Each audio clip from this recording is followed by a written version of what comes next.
Can y'all hear me now? Yes. Oh, okay. I'm sorry about that. Welcome, everyone. Sorry about that. My name is Labrita and welcome to my podcast, Buying and Selling with Bri. I'm a realtor in the Dallas Fort Worth area. I have been a realtor now. It will be 10 years, October the 31st. Um, Tonight I'm going to start this off a little bit different. Usually I'll say some things about the market and what's going on, but there's been a lot of questions about the loan process, the interest rate, the different type of loans. So tonight we have Miss Chalamaine Armstrong. She is a division vice president for Gold Financial in the Dallas Fort Worth area. So, any questions that you have, just ask her, and trust me, she will have all the answers. She will talk to you about the different type of loans. She will talk to you when, if we have enough time, about the different down payment assistance program, and just the future of the market is where it stands right now. Hi, Charlamagne. How are you doing? And welcome to my show. Hello. Thank you for having me. Hello, everybody. Right now, I'm going to start with the questions until some come across. Okay. The market has really changed, and the interest rates are high. How are you as a lender? What changes have you seen? Mm-hmm. With the market, with the conditions that they are in now. Great question. It's definitely a hot topic, right? A lot of tea to go with it.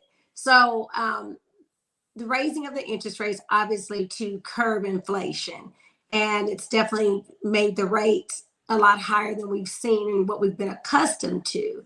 That being said, how I'm handling it is basically, really trying to make, I hate to say make light, but you kind of have to make light of the situation, and that you are in this market really paying for what you find value in. Meaning, if you find that home that you like and love, you're buying that home, you're making a commitment to that home, but not to the rate, because refinancing is something that has been around for eons.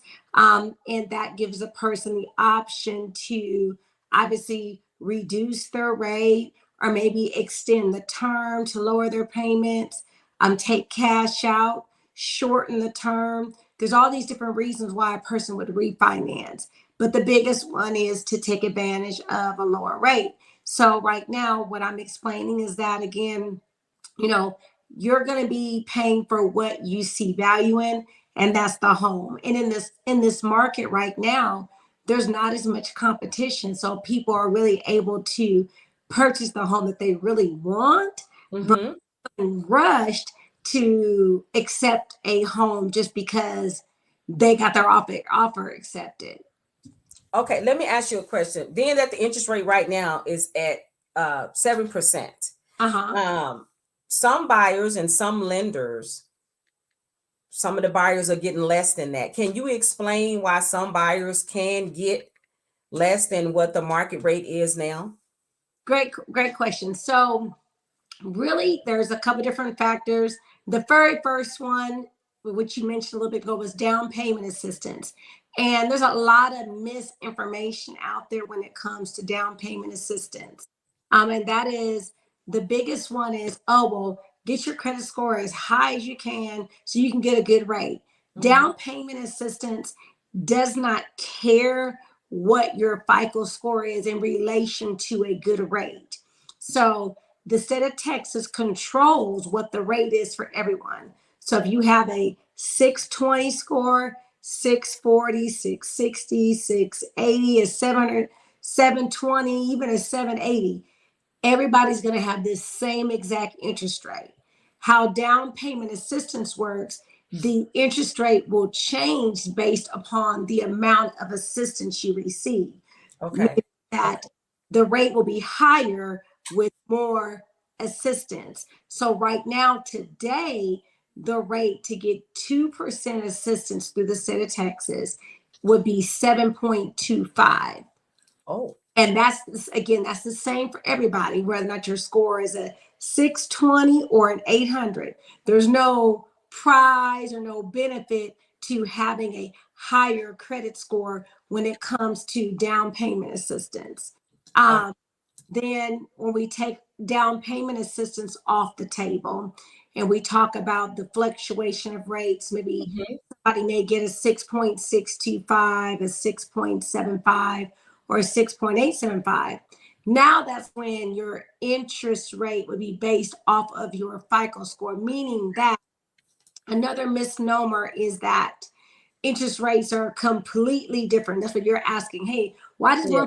this one person get this? Well, the interest rates are the same, but the cost to get that rate varies based upon the credit score, meaning that there is risk associated with the credit score. So a person with a 500 credit score can get a rate of 6.625.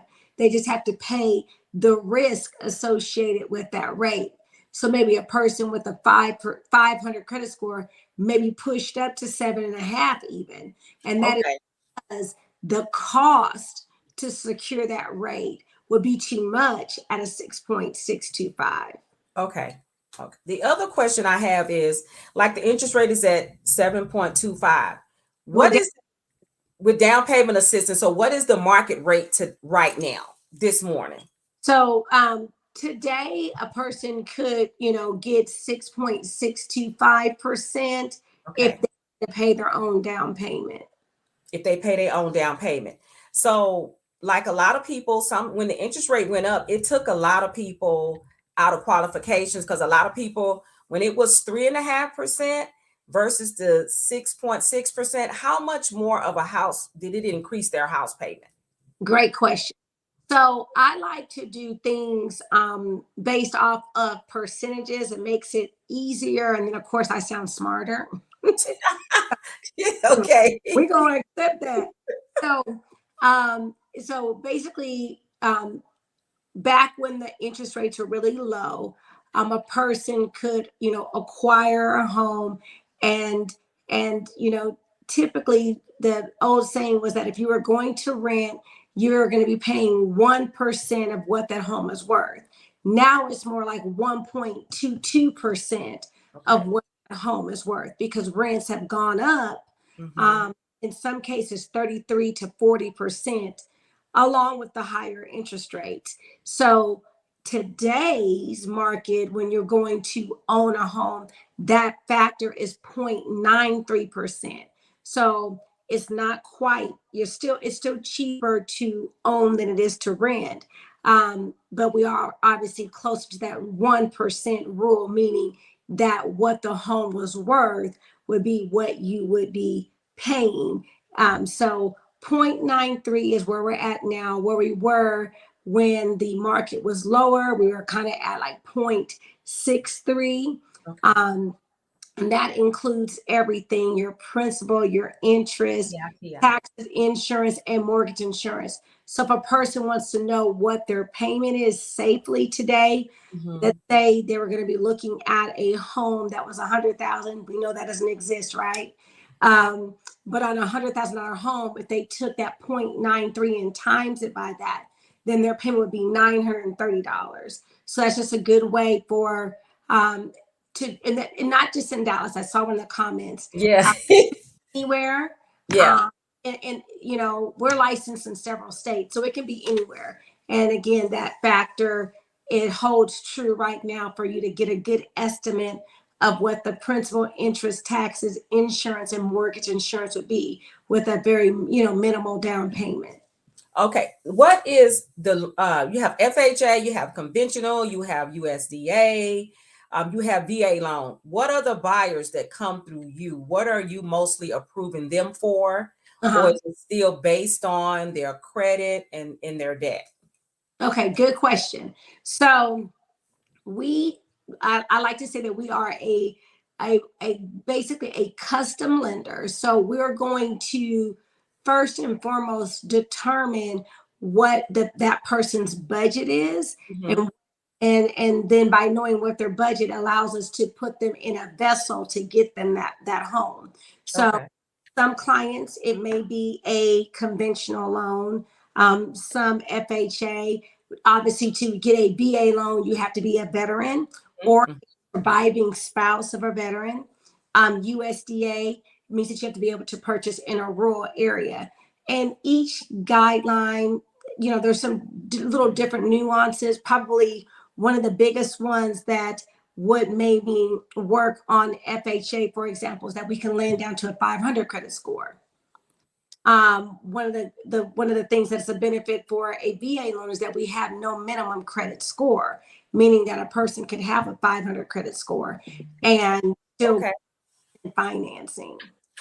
Okay, it says we have a question here. I think you can see the questions too. It says, "What's challenging for your clients right now, and Okay. what examples can you share?" Okay, great question. So, what probably would be what's challenging is a lot of people have picked up other jobs because things are more expensive, right?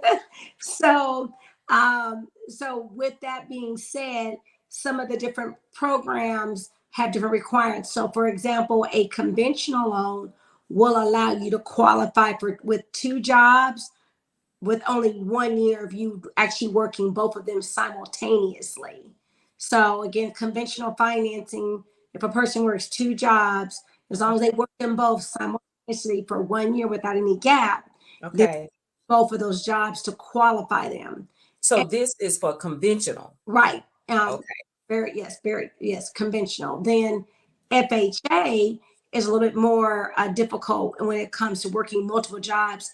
FHA requires that you have 2-year history working 2 jobs. okay, So that's probably a very common thing right now. Again, is people working multiple jobs to either pay off debt or just to, maintain, just because things have gotten, very expensive across the board.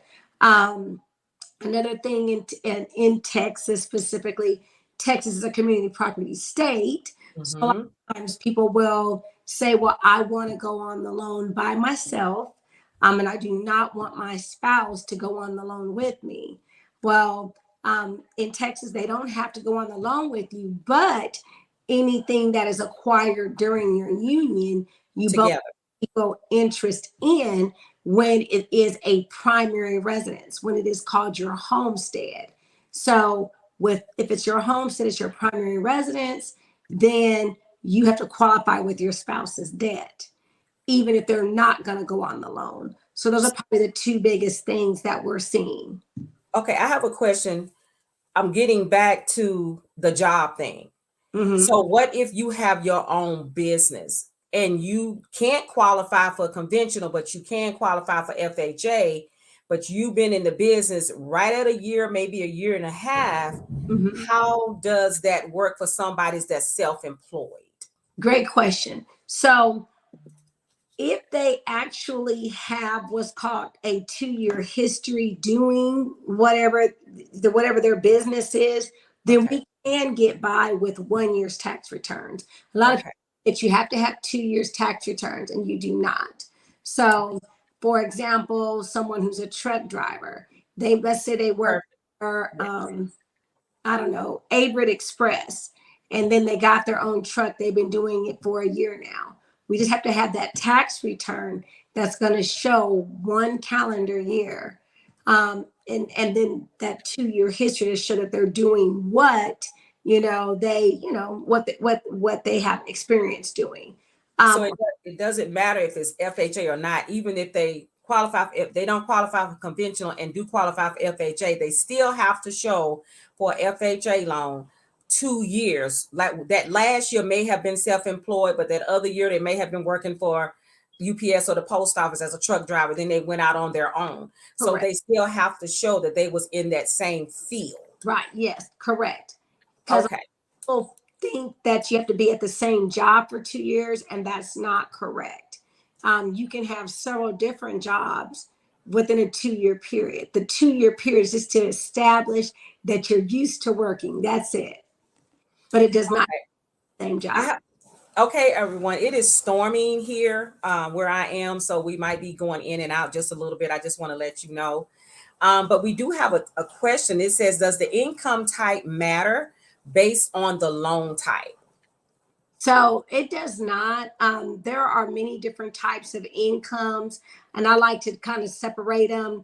Like, for example, you can have passive income. That's allowed. And passive income is meaning income that you receive that you don't necessarily have to work for. So, Social Security, disability, child support, alimony, a trust income. Those are things that you would get without per se any effort. And then, you can have a W-2 job, a salary job.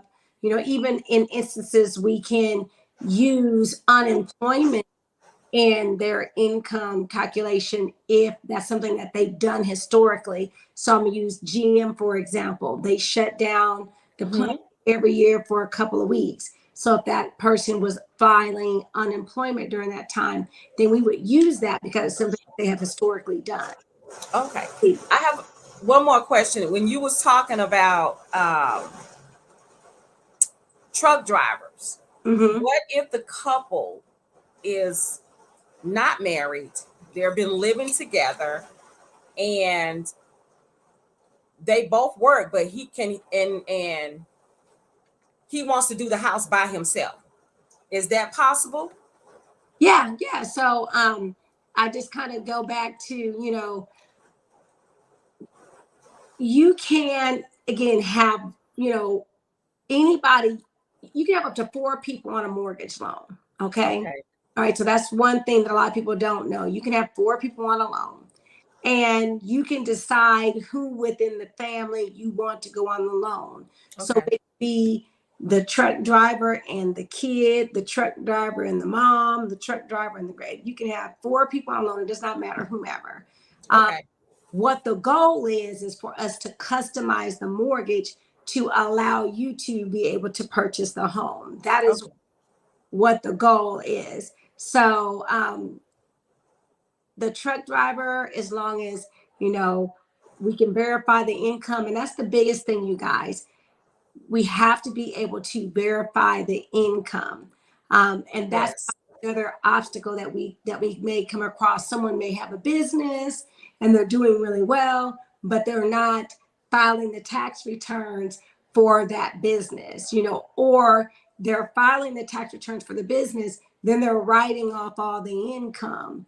So when we're trying to qualify people, especially if they're self-employed, let's say, Yes. 100,000, but then they wrote off 90 of it, then we could only use $10,000 of the income. And so that can be, that's where a lot of times somebody who is a truck driver or a self-employed, Yes. well, we have to add people to make it work.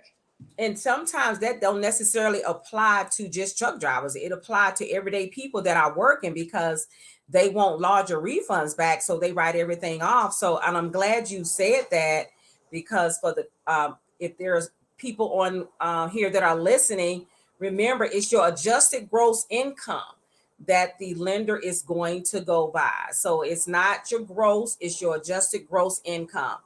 Right. And let me say this: when you were saying that 4 people can go on the loan, those same 4 people still have to do a credit app and qualify and still go through the same process as 2 years of jobs, or will they be able, do they still have to have 2 years or whatever employment, or can they just be 1 year? Great question. So it's the standard for all mortgages is 2, 2, and 2, meaning that we're going to verify where you've lived at for 2 years. We're going to verify where you worked at for 2 years, and we're really focusing on your credit for the past 2 years. Now, granted, in that process may gather more information than 2 years. For example, a lady's application I took today, she'd been working at the airport for 6 months. Then prior to that, she worked at Home Depot.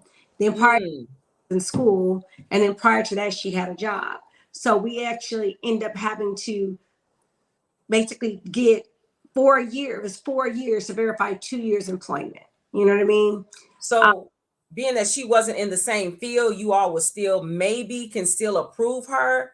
We know we can. Again, Okay. continuity of employment, customer service is customer service. Oh, okay. Okay. That's how you did that job. Okay. Yeah. So basically, that where there's an issue, you're talking about a person's skill set would be Uh-huh. if I am a salaried or hourly employee, let's see, working. I use Home Depot, for example. I'm salaried Okay. at Home Depot. I quit Home Depot and then I go work at Nordstrom's in the shoe department. My hourly rate is $11 an hour, but I get commission and my commissions are huge, and I really need those commissions to allow me to qualify. Well, if I don't have at least 12 months of receiving that commission, then I can't use it, you know. Okay. That's how overtime, bonus, commissions have to be received for at least 1 year and Consecutively. use it because they are production based. Okay. Now, Or what if that person gets a big bonus at the end of every year? So, say for instance, some jobs give out a big bonus in December. Mhm. And so, how would you calculate that person that get that bonus that once a year? Do you go by the same amount, or how do you average that out? Because some jobs do it every 6 months and some jobs do it once a year. So, how do you all do that?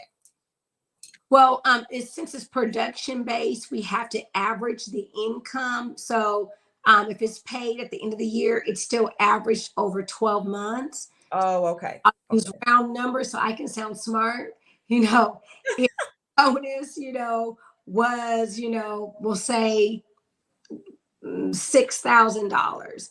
That Okay. means that we would add an additional $500 a month in income because Okay. over Okay. 12 months. So if a person is getting a bonus in December and they've never gotten a bonus before and they know what it's going to be, the employer would have to say yes. On December 15th, they're going to get $6,000 unequivocally, no problem. But if they can't do that, then we would have to wait for them to receive the bonus in order for us to use it. It has to actually show up in their paycheck in order for them to do it. Well, not necessarily. A lot of people don't know this, but if the employer will verify a raise or the bonus, and if Mhm. it's within 60 days of our closing, then we Oh, can use it. And I've done that before several times where we needed every penny, and we were like, "Oh, you're getting a raise in 60 days," and we're closing on I'm just going to use this as an example. Let's say we're going to close on November 15th and your raise kicks in November 30th. Well, we could go ahead and use that raise because your first house payment, if you it's not due for until 15th, wouldn't be until January. So mhm. Mhm. take effect prior to your first house payment. So again, a lot of people don't know that, but if a person's getting a raise, you don't have to wait for the raise to close. As long as their job will verify it, we can use it even though you don't have it. Oh, okay. And I'm looking at a question here. It says, are you seeing more investors buying homes now, or more families are now able to buy? It seems to be a struggle beating the investors out of a deal. Let me go on the realtor side. Mhm. Um, yes, they are buying. Both sides are seeing a struggle because of the buyers are seeing a struggle because of the interest rate. The buyers are seeing a struggle because of, a lot of people just don't have the money for down payment. And for as investors, it's just not a lot of investment properties out there like it used to be. So investors now are just buying, regular homes, and they're leasing them out. So the struggle is still more, and it's really hard to say, but I still think the struggle is probably more for the buyer than it is for the investor. Because they just come right out and they just buy cash. But a lot of times now, some sellers are just, maybe it depends, maybe not wanting to sell to investors. Maybe they want a family to buy their home. So it really depends on the seller that is selling the home. Gotcha. What is your advice to be a new real estate agent? You can DM me and I can speak with you about that offline. Miss Charlamagne, another question. The FHA loan is mainly for what type of buyer? Great question. So the FHA loan is for any and all buyers. It's not geared towards any one specific type of buyer. And FHA loans are green, meaning they spend just like any other loan does. I think during the pandemic, FHA unfortunately kind of got a bad rap. They, felt like, well, if a Yeah, person, they did. is using FHA financing, maybe their credit is bad, or maybe, they're getting down payment assistance. Maybe, just all the things. Oh, and probably the biggest one is that FHA does not have an appraisal waiver. Okay. Right, right, right. And that's really what in the market, what if they were wanting, hey, we're going to bid over $50,000. We want an appraisal waiver. So no matter what, the property appraises for, you're going to still buy the house regardless. Yes. But And that market right there is gone. But people still are paying just a little bit over, but they're not doing that anymore because there are a lot of houses that have been on the market now for 30 days.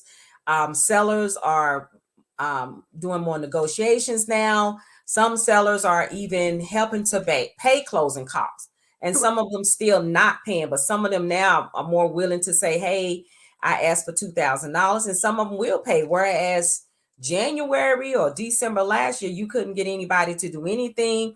People right. that did have FHA loans, they were just out of luck. And speaking of FHA, that's why maybe she can verify this. That's why a lot of buyers, for FHA buyers, were going to new instruction that they could afford because it was just FHA. That's what I saw. Is that what you saw as well when they was getting kicked out of the market, or just kind of even? Yeah, it's kind of six half dozen one the other. It really just depend on, to me, a lot of people were trying to jump into the market. So that new construction allowed them to kind of Yes. gauge when that lease was going to be up on their current residence. So, Yes. if it took 9 to 12 months to build, it was okay because they just signed a new lease anyways. So that's where that new construction market definitely fit into most people's timeline. It did. And to extend it out as long as it needed to be. Some instances too long because we were like, okay, hey, my lease is up. It's been 12 months and my house still ain't done. Yes. Yeah. But going back to your question, FHA is for any and all buyers. It's not necessarily catered to a first-time home buyer. Okay. You can be a second, third, fourth-time home buyer. I have one client right now who's very distinguished buyer and has done her homework. And like, you know what? I love the security that FHA gives me because if Oh, I okay. ever run into a financial situation, FHA is going to provide me counseling. FHA would even allow me different options to get caught back up with my mortgage or modify my mortgage. Whereas on a conventional loan, there is not that support there like it is on an FHA loan. That Um, is true. and so she was like, you know what? Based off my job and my career, she was like, I don't care that I can get approved for a conventional loan. I want an FHA. Okay. You know, So conventional loans, what type of buyers are usually getting approved for that type of loan? Because those are the two type of loans right now, FHA and conventional, of course, VA, USDA. So conventional loans are mainly for which type of buyer, what type of credit score, of course, on both sides is income, but what type of buyer usually gets approved for conventional loans? so if you're going to be, so conventional has kind of changed a little bit in that, you know, in an effort to grab or to move people over to a conventional loan versus FHA, conventional allow for what's called blending of credit scores. Oh, So, okay. yes. And so with a conventional loan, you could take someone now who has a 550 credit score and someone who has a 720 credit score. And let's say that blended score was 640. Even though someone had that 550 score, they could still get conventional financing. Okay. Oh. And so the type of buyer that would be doing a conventional loan, typically what we saw in this market was going to be that buyer who was putting down a larger down payment, to be honest. Maybe someone who sold their home and was purchasing another. Mm-hmm. And so they wanted to maybe put down 10% or in some cases 20. But with a conventional loan, you still can put down as little as 3% and get that conventional loan. Um, So on the FHA loan, the minimum down payment is 3.5%, correct? and there, that's correct, 3.5%. And there's a big misnomer when it comes to mortgage insurance, Mm-hmm. comes to FHA versus conventional. Most people think that. I think there was a question that came across the screen that with a FHA loan, that the mortgage insurance would stay on the life of the loan regardless of if any down payment or anything like that. And that's not the case. With FHA, if a person puts down at least 10%, then the mortgage insurance does not stay on the loan for the life of the loan and actually will fall off at that 80% mark, just Okay. like a conventional loan would. I'm seeing this question came up again as far as a mortgage longer than 30 years. So yes, ma'am, there are mortgages out there. I couldn't see who asked the question. So It was just a okay, regular Facebook user. okay, perfect. I didn't want to say yes, ma'am, but it was a man or so pronouns. Okay. Um, so 40-year mortgage is out there, but a 40-year mortgage is not a QM mortgage. And QM means a qualified mortgage. So Fannie Mae and Freddie Mac, which are the two purchasers of mortgages, and Ginnie Mae and so on, all the Mays and one Mac, they do not insure or purchase mortgages that are longer than 30 years. So a mortgage that is longer than 30 years is more of a portfolio product and Okay. is called a non-QM loan, a Okay. non-qualified mortgage, meaning that any lender that would offer that mortgage would actually service that mortgage. And so your payment would be made to that particular servicer. We do offer 40-year mortgages, but they are, again, since it's non-QM, it is at a higher interest rate and a larger down payment because that term is just not, it's not one that Fannie Mae or Freddie Mac actually recognizes. I got a question. The down payment assistance. This was asked last week. When you get down payment on FHA and conventional, is there a certain amount of time that you have to live in the house before you sell it, or is it 2 years, 3 years, 4 years, or 5 years, and then you can sell your house? Great question. So if you are within the AMI, which is the average income median limit, you can be purchasing in a targeted area or a non-targeted area. Most of the programs, and again I say most, allow you to get a grant, and the grant is forgivable after the recapture period. So the recapture period typically is 3 years.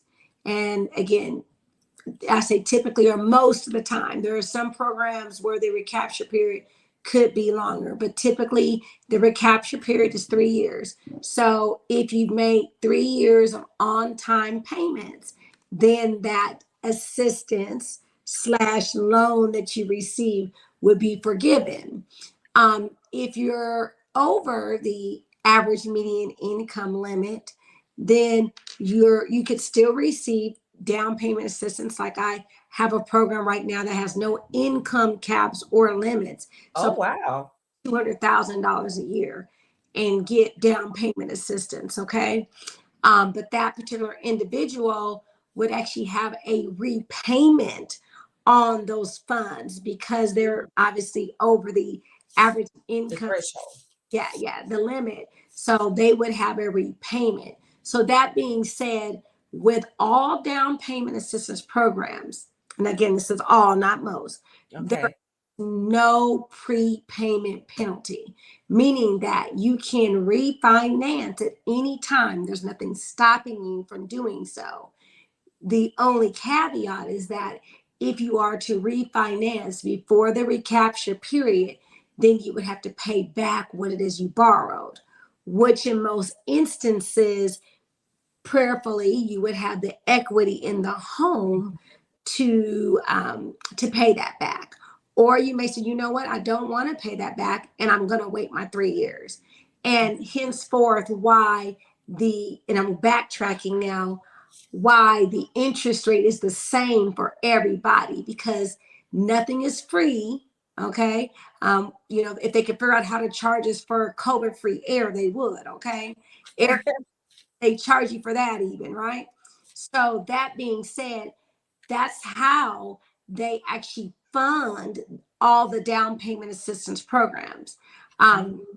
Each state has what's called a general fund, and Mm-hmm.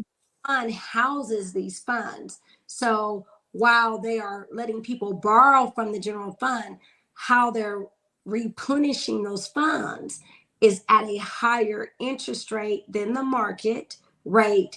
And so that's paying for the people that they have there in the office to facilitate, obviously reserving these funds and making sure that these funds are there for each individual. Okay. The other question I have is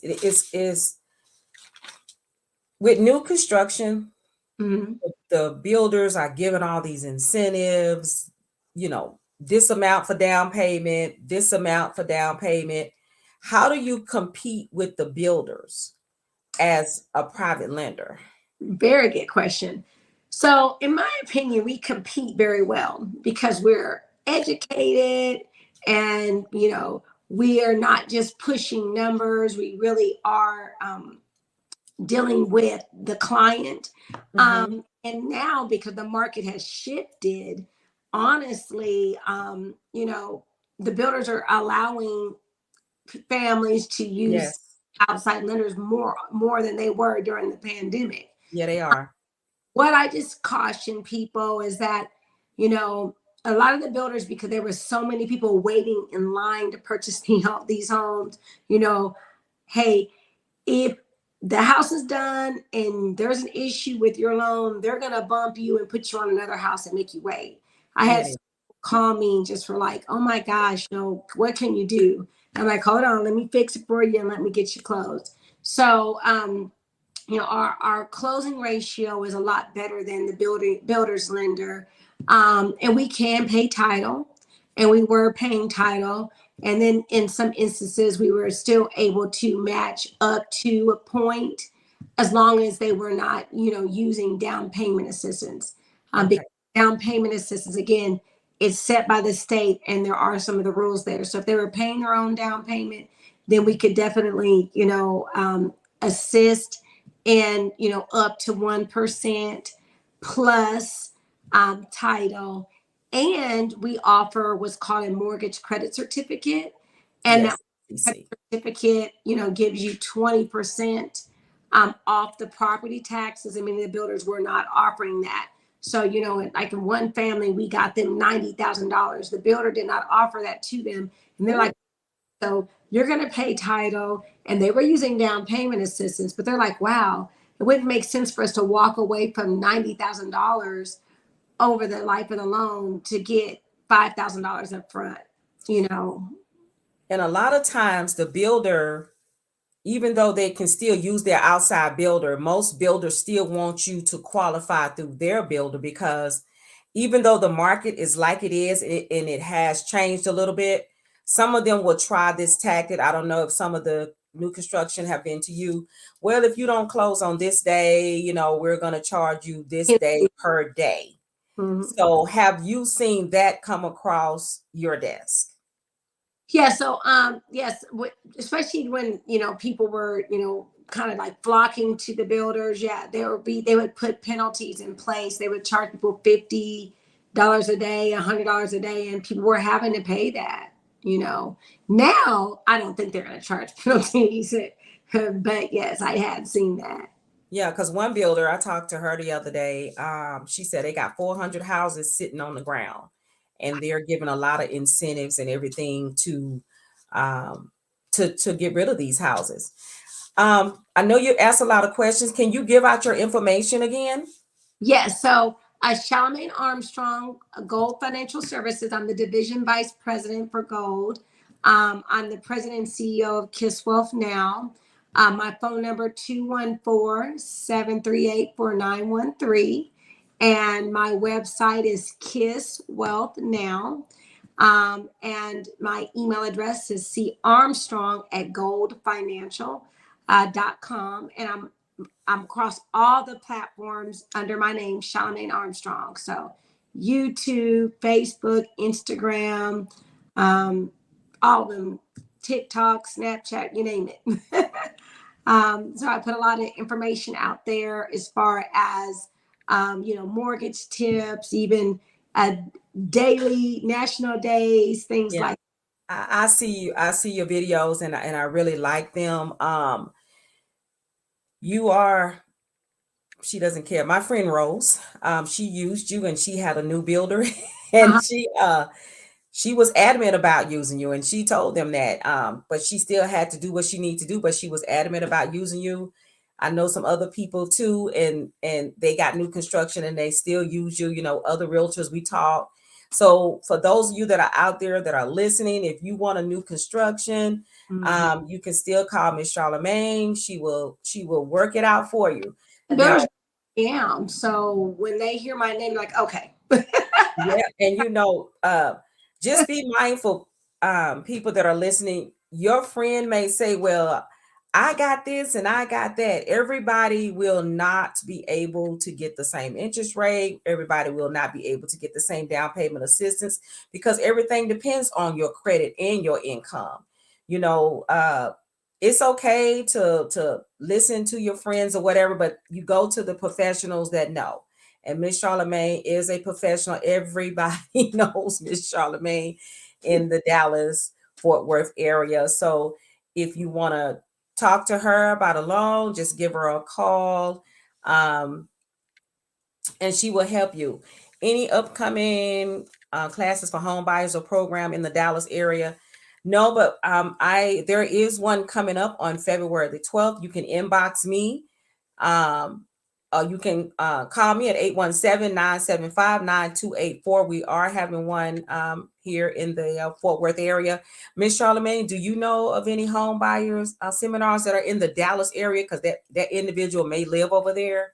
Right. I was going to say that a lot of people, since we're in Q4, the end of the year, Mhm. several people have tried to put on first time home buyer, but there was not many people signing up. So a lot of Right. people have been seeing have been canceling those in this last quarter of the year just because the sign up is not there. So in this, if you're looking for some education, definitely we can do a one-on-one together with you and answer your questions. I want to point out one thing because you talked about credit that Okay. um, is really key in this market because a lot of people are having issue with their debt to income ratio, Mm-hmm. right? Meaning that, for the amount of home that they're trying to purchase, their debt may be a little bit too high. And Mm-hmm. think that, well, hey, I'm down, I paid $1,000 on my debt, or I paid $2,000 on my debt, and that should be sufficient enough to fix my debt to income ratio. And I always have to explain to people that your debt to income ratio is not based off of the cumulative balance of what you owe. It's based off of your actual payments. So you Oh. get a lot of people think that their debt to income ratio is based off of how much they owe in totality.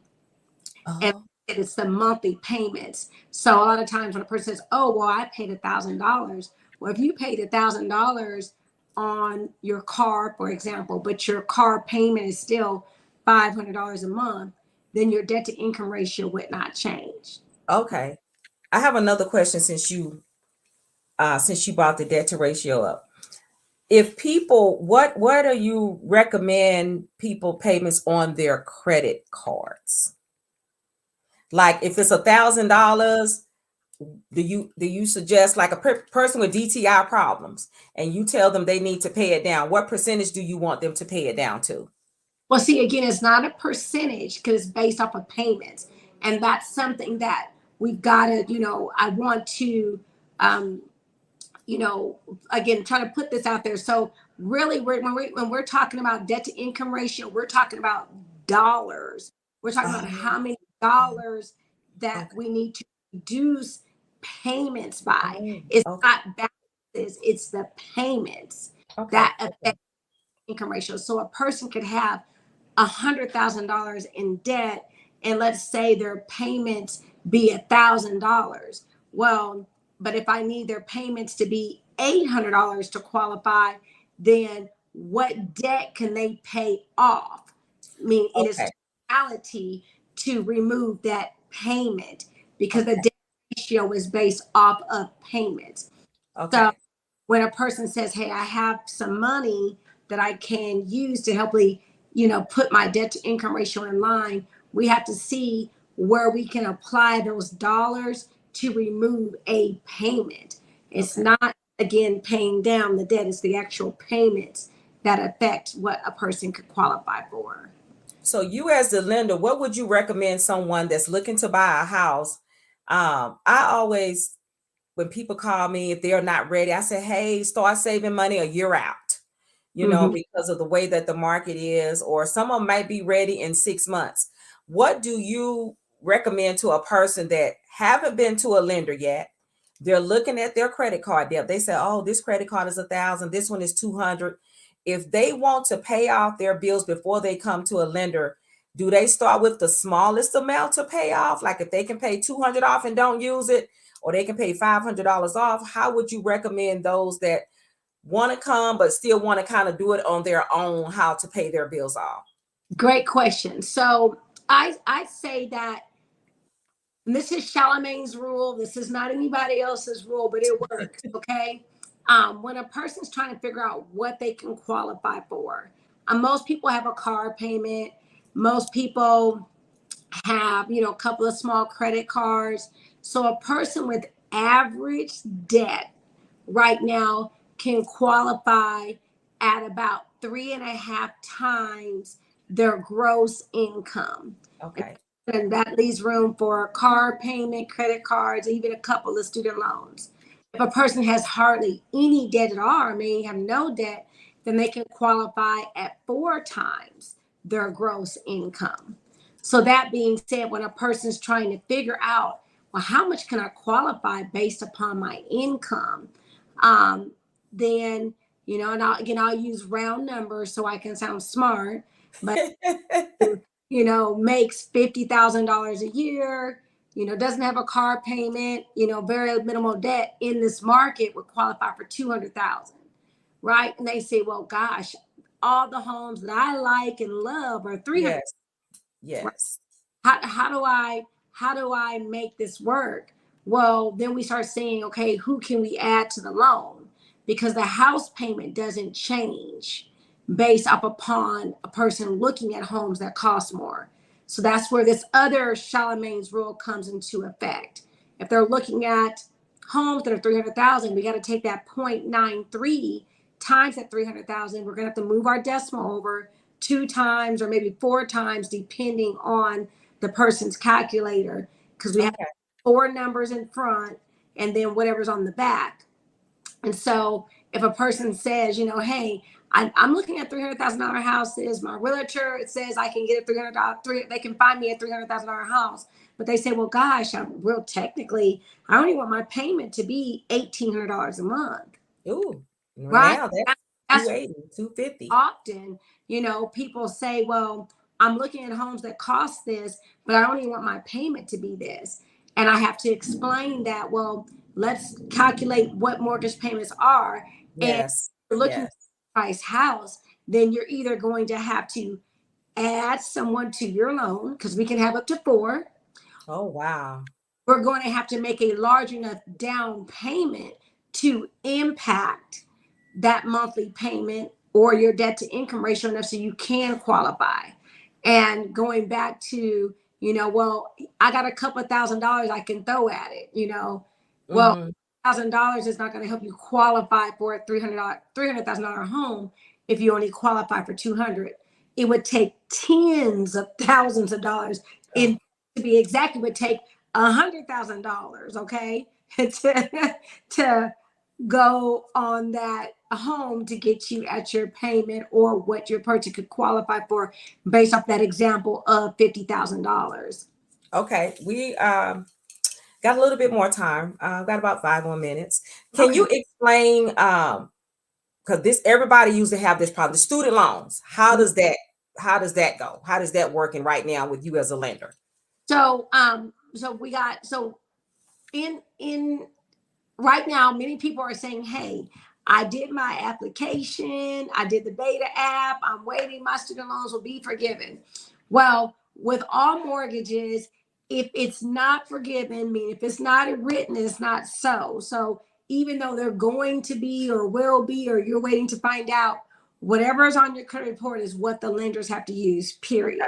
Okay. Now, with FHA, you have to qualify with 0.5%. So again, my round numbers, a person owes 50,000, 50,000 in student loans. They would have to qualify with a payment of $250 in their debt. Okay. So Um, do you add that debt if they don't have a payment agreement, or if it's in deferment? Do you still add that in their debt ratio, even though they might be in deferred?